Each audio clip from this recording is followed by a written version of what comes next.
Kumusta? Kumusta dyan? Long time no see, but now see now. Mag-ano ako kasi, magganito tayo ng ano ba, posisyon. Kasi panay na lang ano natin, posisyon na paano pa, straight. Siga na posisyon tayo. Alhamdulillah guys, ang ano dito, ang kapaligiran, normal na uli, kaso may baha. Binaha ang ibang lugar ng Bangladeshi, hindi naman dito sa Dhaka. Kaya ano ba ito? Yung back to school na, mga labs, back to school na uli. Si Maliha, bago nangyari yung kaguluhan, may dalawang subjects pa siya na nabitin. Ayun, natapos na last week yung dalawang subject ni Maliha, subjects. So mag-second year na si Bunso ko. Alhamdulillah, malaki na si Bunso. Parang kailan lang ang talaga, time flies fast. Ito mga payong ito guys, payong ito, mga ito, mga dekorasyon sa ating buhay. Alam nyo na, mga natin kapaligiran. 9 years din, mag 9 years din dito sa lungga na ito. Dati sa kabilang kami, sa kabilang building na sa 4th floor kami dati ng almost 2 years yata.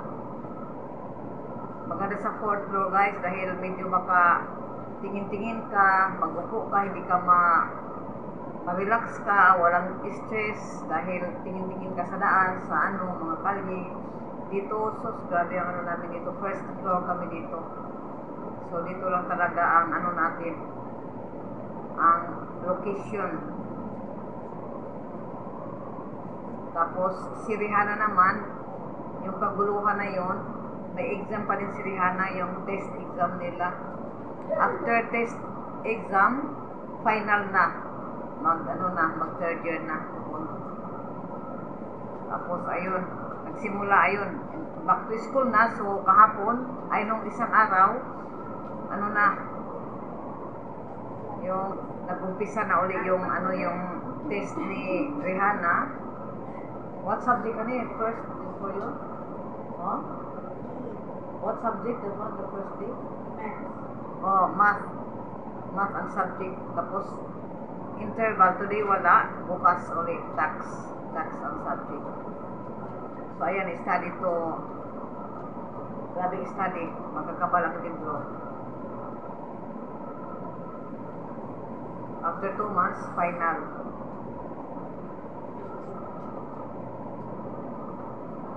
Nagtataka siguro kayo guys, bakit nawala si Mrs. Yuda? So, nawala tayo guys dahil mag 1 month na, sumasakit ang ulo ko. Grabing sakit ng ulo. Tapos, ewan ko kung ang presyo ko mataas. Hindi naman ako nakakaramdam pag tumaas ang presyo ko, alam ko yun. Pero laging masakit ang ulo ko. Tapos, ba ito? Yung medyo ako, ginervyos ba ko? Patong pa na muna nga nag-start ang nakaguluhan dito.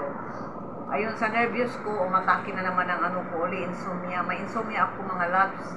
Dati pa nung pa ako teenager. Pag pag nasa higaan na, hindi agad ako makatulog. Need mga 2 hours bago makatulog uli. Ganun ang pagka-insomnia ko.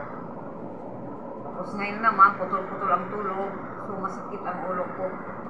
Kaya naawa ako dito sa mga girls. Dumarating sila galing ng school. Si Rihanna bukas 9 to 11. 9 to 1. Pagdating ni Rihanna, wala pa rin luto. Dahil masakit ang ulo ko guys. Ewan ko.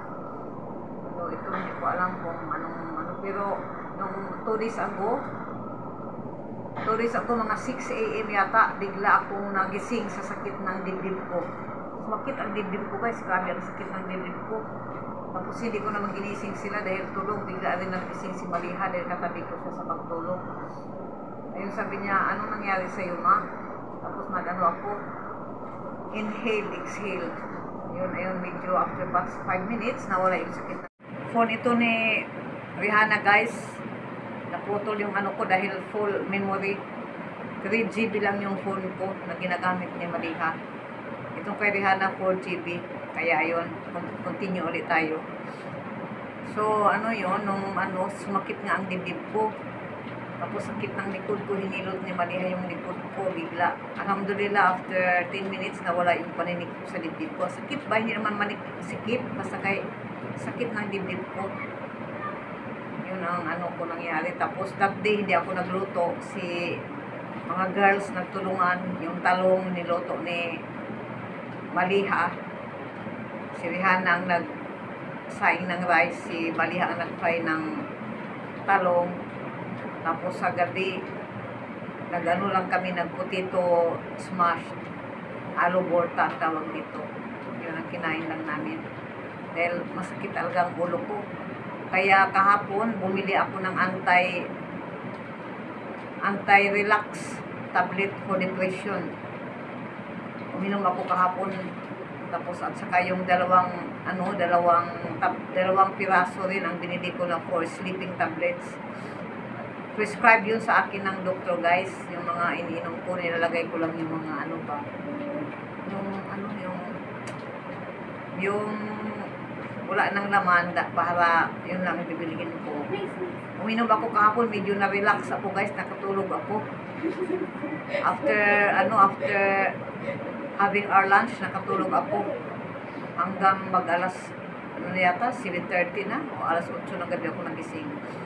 So, medyo na-relax ang ulo ko. Tapos, kanina din, uminom din ako. Nakatulog din ako. Di ko nga alam di ko na malayan, guys, na andito na pala yung, na nagtuturo na si Rihanna, dumating na yung estudyante niya. Hindi ko alam yun. So, alhamdulillah, okay lang. Ang BP ko that day, medyo mataas siguro. Kasi, tumataas baba dahil nung isang araw ba yun, kahapon ng gabi, nung isang araw ng gabi, pagkatapos namin kumain ng lunch o ng dinner, ang sakit ng ulo ko, yung parang ang mata ko ba, lumuluwa. Yun ang ko sign pag mataas ang pressure ko. Pero bago ako bago kami kumain, nagpa-pressure ako nung sa taas. 138/83. Normal yung, guys. Sa Saudi, 140 nga ako. Every month, nagpapa-check up yung asawa ko sa hospital for his diabetics. So, every month din ako nagpapa-check up ng BP. 140/80 lagi ang ko doon sa Saudi. Hindi ako natitake ng medicine. Ayaw ng doktor. Sabi niya, ka lang, mag-ingat sa pagkain. Tapos, ayun. Dito na ako sa Saudi nag-take ng mga medisina. Last 2 years ako nag-umpisa for my maintenance. Thank you so much nga pala, guys. Alhamdulillah, may balita ako sa inyo. Maraming salamat talaga sa mga bagong supporters ko, new subscribers. Shout out sa inyo dyan. Mga lumang subscribers. Hello po, mga OFW. Ingat kayo dyan. Mga sharers.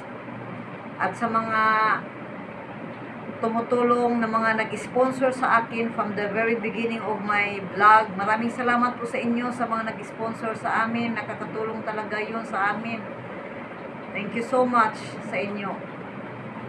At sa mga nagpalipad sa amin, love palipad from the very beginning of my vids.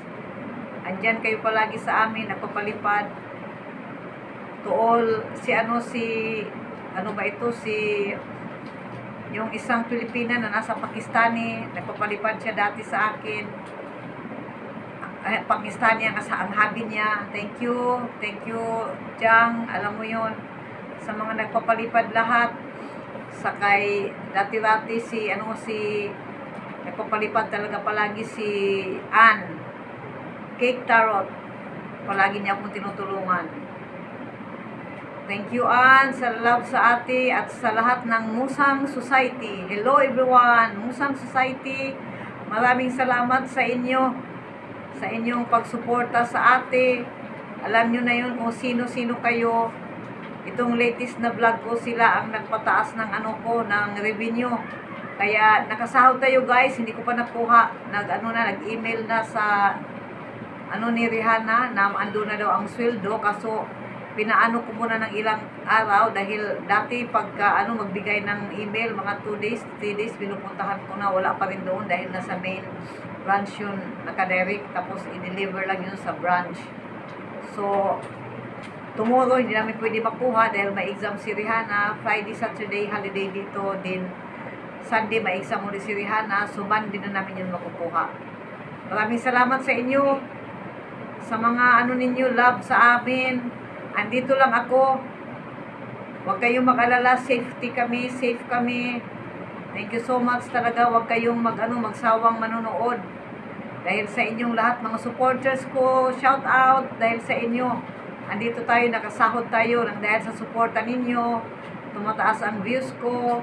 So kayo ang mga supporters na tumutulong sa amin na makasahod tayo dahil kung wala kayong mga supporters ko, walang views ang atin nyo. So talagang maraming salamat sa inyo. At unang-una, nagpapasalamat ako kay Allah sa all the blessings na pinagkaloob niya sa amin. For all these years, 9 years, na survive ko. Minsan iniisip ko, siguro ang ko rin. Minsan iniisip ko, paano ko kaya nabuhay ang mga anak ko? Wala akong asawa. Pagkapit lang tayo kay Allah guys, hindi tayo pababayaan. Kaya maraming salamat sa lahat ng supporters. Kahit yaw-yaw lang ang atin ninyo, siguro kung magaganda ang mga content ko, umaabot din ako ng 1K na views. Kaso alam ko na kahit pa paano, nagustuhan nyo yung ko, yaw-yaw. Ingat kayo mga loves. Ingat tayo. Maraming salamat sa suporta ninyo. Sa lahat ng mga ninyo, mga busy time dito sa Nagluto ako ng guys, manok kanina. Tapos ngayon nagluto ako ng lang dahil konti lang. Kaunti na lang yung for dinner namin. Nagluto ako ng dal soup. Yun ang niluto ko dahil nung isang araw 2 days na hindi ako nakapagluto dahil masakit ang ulo ko. Hindi ko alam kung ano ba ito sa cholesterol o kung ano ba ito cause ng sakit ng ulo ko. Kaya pag may time ako guys, pag unahin muna natin ang natin, survival na pagkain. Pag may extra ng kaunti, so makapagpa-check up din ako dahil need ko magpa-check up dahil 8 months ako pa yun. Yung yung check up na yun. Dati 2 years ago, may maintenance ako sa heart dahil na-find out ng ng cardiology na may sakit daw ako sa heart. So, may tabletas ako for maintenance for almost 2 years. Then, 8 months ago, napa-check up ako sa ibang doktor dahil may ako noon, may ba ito? Masakit ang ulo ko. Ayan, ako ECG. Tapos sabi niya wala na daw yung sakit sa puso. Pinatigil niya yung maintenance ko for puso. Pero yung cholesterol, andun pa rin. Tapos iniba niya yung brand ng for BP ko na tablet. So, 8 months ago pa yun guys. Tapos may tumubo dito guys na bukol sa ko dito. Ewan ko kung nakita niya ito. Bukol ito guys, bukol. Tapos alhamdulillah, pagkatapos ko mag-pray, hinahilot-hilot ko, medyo nag-lessen ang niya, bukol. Thanks God. Dahil natakot ako kung anong bukol ito, bigla lang akong nagising. Mga 5 days na ito guys. Pero lumiliit. Dati ang laki. Kaya ganoon. Okay. Hindi pa ako nakapagdalaw sa ninyo, mga bahay-bahay. Huwag kayong huwag kayong kung saan na si ate. Nandito lang si ate ninyo, safe ang buhay. Tapos kung anong pangalawang kabanata uli ang buhay namin, i-update ko lang kayo mga guys. Okay, love you all. Ingat-ingat. Stay safe. Sa kusina, nagluluto ako yun guys. 10 PM na. Ito yung niluto natin guys. Hello! Hello, bungi! Bungi tayo guys. Ewan ko kung kailan tayo nito makapaipin. Kaya mukha na tayo nitong okay ang kay ba? Ito guys, so nagluto ako ng beef curry dahil may aalis on Friday. Yung may-ari ng building na ito, pupunta siya ng Saudi. Ito naman, bumili ako ng half kilo of, ano ba ito? Half kilo of mani. First time akong gumawa ng ganito, kain-kainin, papak-papakin. Ngayon lang ako nagluto guys, 10 PM dahil may gas na supply. Dahil kahit alas 10 na ng gabi, sige, kayod pa rin guys dahil bukas walang gas, so maka-save tayo ng energy. Si Rihanna naghugas. Slide ko siya sa pag-shoot. Kaya nagluto ako ngayon, pero yung mga bata yung kakain na sila. Dahil bukas.